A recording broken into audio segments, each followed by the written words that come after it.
বিশ্ব গণমাধ্যমে শেখ হাসিনার ফাঁসির রায়ের খবর। ক্যারিবীয় সাগরে পৌঁছালো মার্কিন বিমানবাহী রণতরীর বিশাল বহর।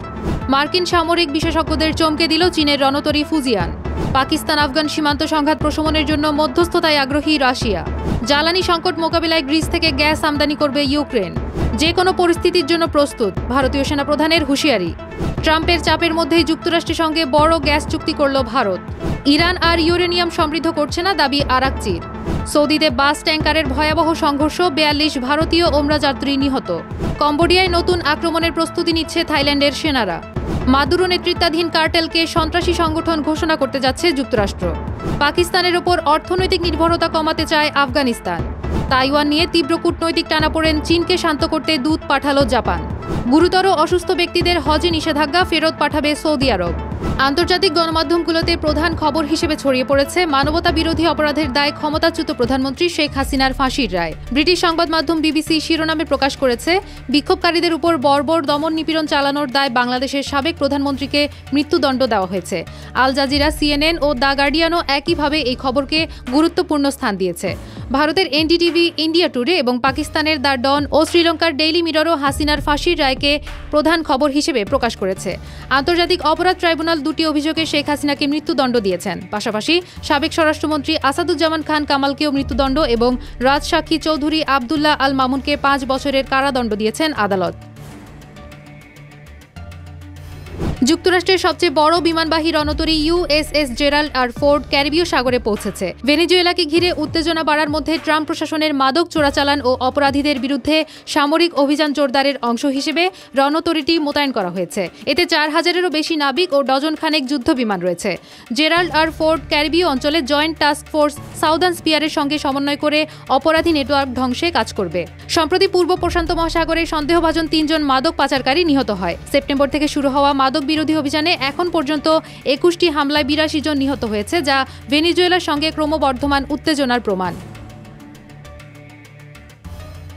আজকের দ্রুত অগ্রসর সামরিক প্রযুক্তির যুগে পুরনো অভিজ্ঞতা সবসময় যথেষ্ট নয়। সম্প্রতি চীনের সবচেয়ে উন্নত যুদ্ধজাহাজ ফুজিয়ানের ইলেকট্রোম্যাগনেটিক ক্যাটাপাল্টের ভিডিও প্রকাশিত হয়, যেখানে শাটল ডেক বরাবর দ্রুত ছুটে হঠাৎ থেমে যায়। প্রথমে মার্কিন বিশেষজ্ঞরা এটিকে যন্ত্রের ব্যর্থতা মনে করেছিলেন, কিন্তু বাস্তবে এটি চীনের নতুন ইলেকট্রোম্যাগনেটিক ব্রেকিং প্রযুক্তির সাফল্য। ফুজিয়ান চীনের তৃতীয় বিমানবাহী রণতরী, দৈর্ঘ্য ৩১৬ মিটার, প্রস্থ ৭৬ মিটার এবং ৫০টিরও বেশি বিমান বহনে সক্ষম।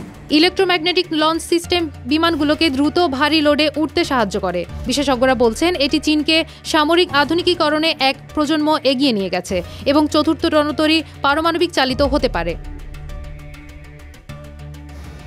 পাকিস্তান আফগানিস্তান সীমান্তে উত্তেজনা কমাতে মধ্যস্থতার প্রস্তাব দিয়েছে রাশিয়া। ক্রেমলিনের প্রধান অগ্রাধিকার হল আঞ্চলিক স্থিতিশীলতা নিশ্চিত করা এবং সীমান্তে সংঘাত রোধ করা। রাশিয়ার পররাষ্ট্র মন্ত্রণালয় জানায়, প্রস্তাবটি দুই দেশের মধ্যে চলমান উত্তেজনা প্রশমনের জন্য কার্যকর সংলাপ ও কূটনৈতিক প্রচেষ্টাকে উৎসাহিত করবে। রুশ পররাষ্ট্রমন্ত্রী সের্গেই ল্যাভরভ ও ইরানের আব্বাস আরাকচির মধ্যে আলোচনায় আঞ্চলিক স্থিতিশীলতার গুরুত্বের উপর জোর দেওয়া হয়েছে। রাশিয়া মনে করছে, সংলাপের মাধ্যমে দ্বিপাক্ষিক বিরোধ মেটানো সম্ভব। একই সঙ্গে দুই দেশকে উত্তেজনা বাড়াতে পারে এমন পদক্ষেপ থেকে বিরত থাকার আহ্বান জানানো হয়েছে। মধ্যস্থতা কার্যকর হলে সীমান্ত সংঘাত নিয়ন্ত্রণে রাখা সহজ হবে। ইউক্রেন শীতকালীন জ্বালানি সংকট মোকাবেলায় গ্রিস থেকে গ্যাস আমদানি করবে, এমন ঘোষণা দিলেন দেশটির প্রেসিডেন্ট ভলোদিমির জেলেনস্কি। রাশিয়ার হামলায় দেশটির জ্বালানি অবকাঠামো ব্যাপকভাবে ক্ষতিগ্রস্ত হওয়ায় উৎপাদন প্রায় ৬০% কমে গেছে। অক্টোবরে মস্কো ইউক্রেনের গুরুত্বপূর্ণ গ্যাস স্থাপনাগুলোর ওপর সবচেয়ে বড় বোমা হামলা চালায়। জেলেনস্কি জানান, শীতকালীন চাহিদা পূরণের জন্য ইতোমধ্যেই গ্রিসের সঙ্গে গ্যাস সরবরাহের চুক্তি প্রস্তুত হয়েছে। উৎপাদিত ঘাটতি পূরণের জন্য প্রায় ২ বিলিয়ন ইউরো অর্থায়ন চুক্তিও সম্পন্ন হয়েছে, যা ইউরোপীয় ব্যাংক ও নরওয়ে থেকে আসছে। তিনি আরও জানান, আজারবাইজানের সঙ্গে দীর্ঘমেয়াদী গ্যাস আমদানির জন্য আলোচনায় রয়েছেন। সশস্ত্র বাহিনীর দ্রুত পদক্ষেপ ও প্রতিরক্ষা সক্ষমতা ভারতকে অপারেশন সিঁদুরের মাধ্যমে পাকিস্তানকে জবাব দেওয়ার সুযোগ দিয়েছে, এমনটা জানালেন দেশটির সেনাবাহিনী প্রধান জেনারেল উপেন্দ্র দ্বিবেদী। তিনি অপারেশনটিকে ৮৮ ঘণ্টার ট্রেলার উল্লেখ করে বলেন, ভবিষ্যতে প্রয়োজন হলে ভারত পাকিস্তানকে দায়িত্বশীল আচরণ শেখাতে প্রস্তুত। নয়াদিল্লির চাণক্য প্রতিরক্ষা সংলাপে তিনি বলেন, এই অভিযানে বাহিনীগুলোর সমন্বয়, দীর্ঘমেয়াদী সরবরাহ বজায় রাখা এবং দ্রুত সিদ্ধান্ত গ্রহণের গুরুত্ব নতুন করে প্রমাণিত হয়েছে।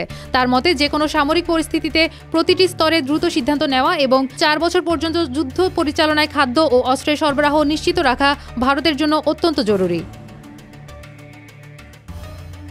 যুক্তরাষ্ট্রের সঙ্গে গুরুত্বপূর্ণ জ্বালানি চুক্তি সই করেছে ভারত। এই চুক্তির আওতায় বিশ্বের দ্বিতীয় বৃহত্তম জনসংখ্যার এই দেশটিতে ব্যবহৃত মোট তরলীকৃত পেট্রোলিয়াম গ্যাসের প্রায় 10% সরবরাহ করবে যুক্তরাষ্ট্র। এই চুক্তির আওতায় বছরে 22 লাখ টন এলপিজি আমদানি হবে যুক্তরাষ্ট্রের উপসাগরীয় অঞ্চল থেকে। জ্বালানির উৎস আরও বৈচিত্র্যময় করতেই ভারত এই উদ্যোগ নিয়েছে বলা হলেও বাস্তবে রুশ তেল কেনা নিয়ে ট্রাম্পের অব্যাহত চাপের মধ্যেই যুক্তরাষ্ট্রের সঙ্গে বড় এই এলপিজি চুক্তি করল নয়াদিল্লি। এর আগে গত আগস্টে ভারত ও যুক্তরাষ্ট্রের সম্পর্ক তলানিতে নেমে যায়।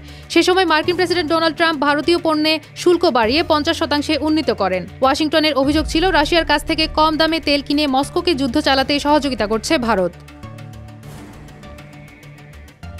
গত জুনে ইসরায়েল যুক্তরাষ্ট্রের সঙ্গে সংঘাতের পর থেকে ইরান নিজেদের ইউরেনিয়াম সমৃদ্ধকরণ কর্মসূচি স্থগিত রেখেছে। দেশটির পররাষ্ট্রমন্ত্রী সৈয়দ আব্বাস আরাকচি বলেছেন, বর্তমানে দেশে পরমাণু প্রকল্প সংক্রান্ত কোনো গোপন স্থাপনা নেই। তিনি আরও উল্লেখ করেন, বিদ্যমান সব স্থাপনা জাতিসংঘের নজরদারির আওতায় রয়েছে। আরাকচি বলেন, বেসামরিক ও শান্তিপূর্ণ উদ্দেশ্যে পরমাণু শক্তির ব্যবহার ইরানের ন্যায্য অধিকার এবং এই অধিকার রক্ষায় তেহরান অনড় অবস্থানে থাকবে। তিনি যুক্তরাষ্ট্র ও আন্তর্জাতিক সম্প্রদায়কে আশ্বস্ত করেছেন যে শান্তিপূর্ণ পরমাণু কার্যক্রমে ইরান কোনো আপোষ করবে না এবং আন্তর্জাতিক আইন ও নিয়মের সঙ্গে সমন্বয় রেখে নিজেদের অধিকারের প্রয়োগ অব্যাহত রাখবে। সৌদি আরবের মদিনার কাছে বাস ও ডিজেল ট্যাঙ্কারের ভয়াবহ সংঘর্ষে কমপক্ষে 42 জন নিহত হয়েছেন। 16 নভেম্বর রাতে মক্কা থেকে মদিনা যাওয়ার পথে মুফরিহাট এলাকায় এ দুর্ঘটনা ঘটে। বাসটির যাত্রীদের বেশিরভাগই ভারতের হায়দ্রাবাদ থেকে যাওয়া ওমরা যাত্রী ছিলেন। সংঘর্ষের পর বাসের সঙ্গে সঙ্গে আগুন ধরে যায় এবং অধিকাংশ যাত্রী ঘুমিয়ে থাকার কারণে বের হওয়ার সুযোগ খুব কম ছিল।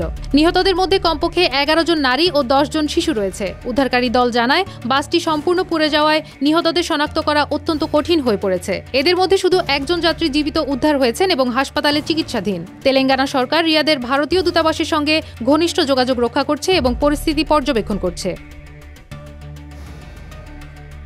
সীমান্ত নিয়ে সাম্প্রতিক সংঘর্ষের পর টালমাটাল যুদ্ধবিরতির মাঝে কম্বোডিয়ায় সম্ভাব্য নতুন আক্রমণের প্রস্তুতি নিচ্ছে থাইল্যান্ডের সেনারা। কম্বোডিয়ার সংবাদ মাধ্যম জানায়, থাই সৈন্যরা 18 নভেম্বর পুরসাদ প্রদেশের থমারদা ও ওফলুক দামরে এলাকায় আক্রমণ চালানোর পরিকল্পনা করছে। সম্প্রতি সীমান্তে কয়েক ডজন নিহতের পর মার্কিন প্রেসিডেন্ট ট্রাম্পের মধ্যস্থতায় মালয়েশিয়ায় যুদ্ধবিরতি চুক্তি সই হয়। তবে গত সপ্তাহে থাইল্যান্ড একতরফাভাবে যুদ্ধবিরতি স্থগিত করার পর উত্তেজনা আবারও বৃদ্ধি পেয়েছে। 12 নভেম্বর বান্তেমিয়াঞ্চে প্রদেশে কম্বোডিয়ান সীমান্তবর্তী গ্রামে থাই গুলিতে একজন নিহত ও 3 জন আহত হন। কম্বোডিয়া দাবি করছে তারা নতুন মাইন স্থাপন করেনি এবং মাইন নিষিদ্ধকরণ চুক্তি মানছে। ভেনেজুয়েলার কার্টেল দে লস সোলেসকে বিদেশি সন্ত্রাসী সংগঠনের তালিকায় যুক্ত করতে যাচ্ছে যুক্তরাষ্ট্র। ওয়াশিংটন দাবি করছে, প্রেসিডেন্ট নিকোলাস মাদুরোর নেতৃত্বেই এই চক্রটি পরিচালিত হয় এবং এটি মাদক পাচার ও অবৈধ খনন সহ বিভিন্ন অপরাধে জড়িত। 24 নভেম্বর থেকে এই সিদ্ধান্ত কার্যকর হলে মাদুরোকেও কার্যত সন্ত্রাসী হিসেবে বিবেচনা করা হবে। মার্কিন পররাষ্ট্রমন্ত্রী মার্কো রুবিওর বক্তব্য অনুযায়ী এফটিও তালিকাভুক্তির মাধ্যমে ওয়াশিংটন আরও শক্তিশালী ব্যবস্থা নিতে পারবে। যদিও মাদুরো এসব অভিযোগ অস্বীকার করেছেন। বিশ্লেষকদের মতে যুক্তরাষ্ট্র আসলে তাকে চাপের মুখে ফেলতে ও ভেনেজুয়েলার রাজনৈতিক পরিবর্তন ত্বরান্বিত করতে চায়। ক্যারিবীয় অঞ্চলে সামরিক উপস্থিতি বাড়ানো সেই কৌশলের অংশ হিসেবে দেখা হচ্ছে। সাম্প্রতিক সীমান্ত উত্তেজনার পর পাকিস্তানের উপর অর্থনৈতিক নির্ভরতা কমাতে চায় আফগানিস্তান। দেশটির লক্ষ্য হল মধ্য এশিয়ার তেল সমৃদ্ধ দেশগুলোর সঙ্গে বাণিজ্য বাড়ানো। যদিও পাকিস্তান দীর্ঘদিন কাবুলের প্রধান বাণিজ্য অংশীদার, ভৌগোলিক অবস্থান, উচ্চ খরচ ও রাজনৈতিক জটিলতার কারণে তালেবান সরকারের প্রচেষ্টা কঠিন হয়ে পড়েছে। সীমান্ত বন্ধ থাকার ফলে আফগান ব্যবসায়ীদের প্রায় $20 কোটি ক্ষতি হয়েছে। সরকার উত্তরমুখী বিকল্প বাণিজ্য রুট তৈরি করতে চাইছে, কিন্তু শুল্ক ও অবকাঠামোগত সীমাবদ্ধতা বড় বাধা হয়ে দাঁড়িয়েছে। মধ্য এশিয়ার সঙ্গে বাণিজ্য $1.7 বিলিয়ন সীমাবদ্ধ থাকলেও পাকিস্তানি সীমান্ত এখনও পর্যন্ত দ্রুততম ও সাশ্রয়ী রুট হিসেবে গুরুত্বপূর্ণ। তাইওয়ান ইস্যুকে কেন্দ্র করে চীনের সঙ্গে তীব্র কূটনৈতিক টানাপোড়েন সৃষ্টি হয়েছে জাপানের। পরিস্থিতি এমন পর্যায়ে পৌঁছেছে যে চীনকে শান্ত করতে এবং চলমান কূটনৈতিক উত্তেজনা প্রশমিত করতে বেইজিংয়ে জ্যেষ্ঠ কূটনীতিককে পাঠাচ্ছে টোকিও। মূলত পূর্ব এশিয়ার দুই প্রতিবেশীর মধ্যে আগে থেকেই কিছুটা বিরোধ থাকলেও তাইওয়ান ইস্যুতে তা আরও তীব্র হয়ে উঠেছে। জাপানের প্রধানমন্ত্রী সানাই তাকাইচি বলেছেন, চীন যদি তাইওয়ানে আক্রমণ চালায় তবে তা জাপানের নিরাপত্তার জন্য হুমকি হয়ে দাঁড়াবে। উত্তেজনা প্রশমিত করতে জ্যেষ্ঠ কূটনীতিক মাসাআকি কানাই বেইজিং সফরে যাচ্ছেন এবং চীনের কর্মকর্তাদের কাছে বার্তা দেবেন যে জাপানের নিরাপত্তা নীতিতে কোনো পরিবর্তন নেই। 2026 সালের হজে গুরুতর অসুস্থ ব্যক্তিদের অংশগ্রহণ সম্পূর্ণ নিষিদ্ধ করেছে সৌদি আরব। ক্যান্সার, হার্ট, কিডনি, লিভার, ফুসফুস, স্নায়ু ও মানসিক জটিল রোগে আক্রান্তরা হজে যেতে পারবেন না। গর্ভবতী নারী, স্মৃতিভ্রংশ, আলঝেইমার, মৃগী রোগী, হুপিং কাশি, যক্ষা ও ভাইরাল হেমোরেজিক জ্বরের রোগীরাও হজে অংশগ্রহণে অযোগ্য। নিষিদ্ধ ব্যক্তিদের নিজ দেশে ফেরত পাঠানো হবে এবং খরচ নিজেকেই বহন করতে হবে। চিকিৎসকেরা অসুস্থ ব্যক্তিকে ফিটনেস সার্টিফিকেট দিলে তাদের বিরুদ্ধেও ব্যবস্থা নেওয়া হবে। এখন থেকে সৌদি মনিটরিং টিম প্রতিটি হজযাত্রীর স্বাস্থ্য সংশ্লিষ্ট সার্টিফিকেট যাচাই করবে, যাতে শুধুমাত্র শারীরিকভাবে সক্ষম ব্যক্তিরাই হজে অংশগ্রহণ করতে পারে।